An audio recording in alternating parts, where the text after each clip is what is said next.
Again, Mrs. Camden, a disposition to be musical is all we can guarantee. Good enough, Camden said. The full array of corrections for any potential gene-linked health problem, of course. Of course, Dr. Ong said. Neither client spoke. So far, theirs was a fairly modest list, given Camden's money. Most clients had to be argued out of contradictory genetic tendencies, alteration overload, or unrealistic expectations.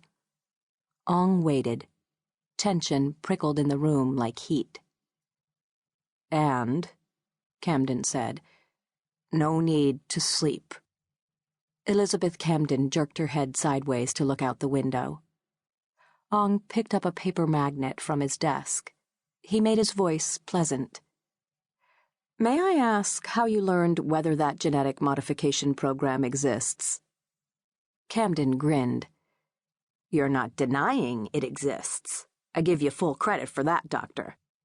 Ong held his temper. May I ask how you learned whether the program exists? Camden reached into an inner pocket of his suit. The silk crinkled and pulled. Body and suit came from different classes. Camden was, Og remembered, a Yagaiist, a personal friend of Kenzo Yagai himself. Camden handed Ong hard copy, program specifications. Don't bother hunting down the security leak in your databanks, Doctor. You won't find it. But if it's any consolation, neither will anybody else. Now. He leaned forward suddenly. His tone changed. I know that you've created 20 children who don't need to sleep at all. That so far, 19 are healthy, intelligent, and psychologically normal.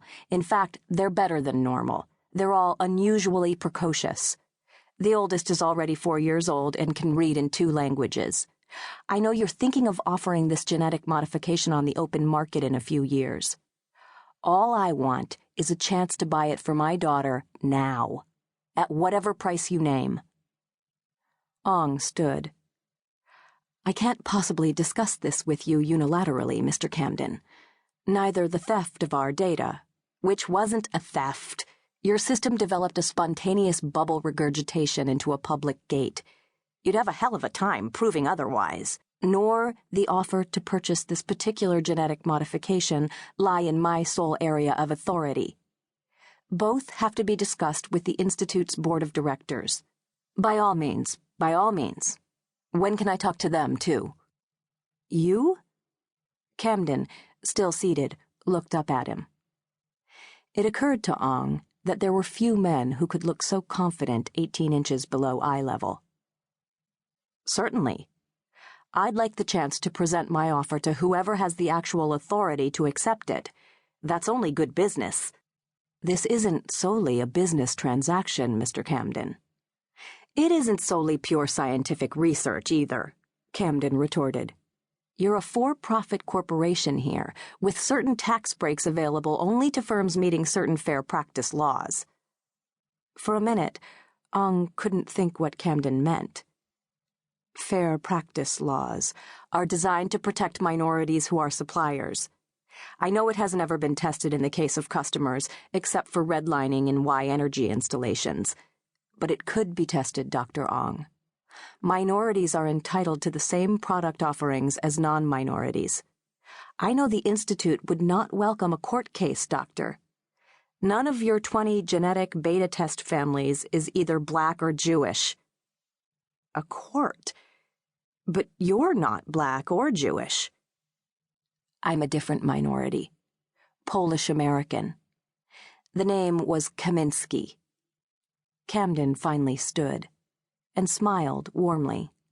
Look, it is preposterous. You know that and I know that, and we both know what a grand time journalists would have with it anyway. And you know that I don't want to sue you with a preposterous case just to use the threat of premature and adverse publicity to get what I want. I don't want to make threats at all, believe me, I don't.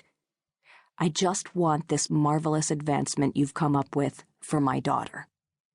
His face changed to an expression Ong wouldn't have believed possible on those particular features.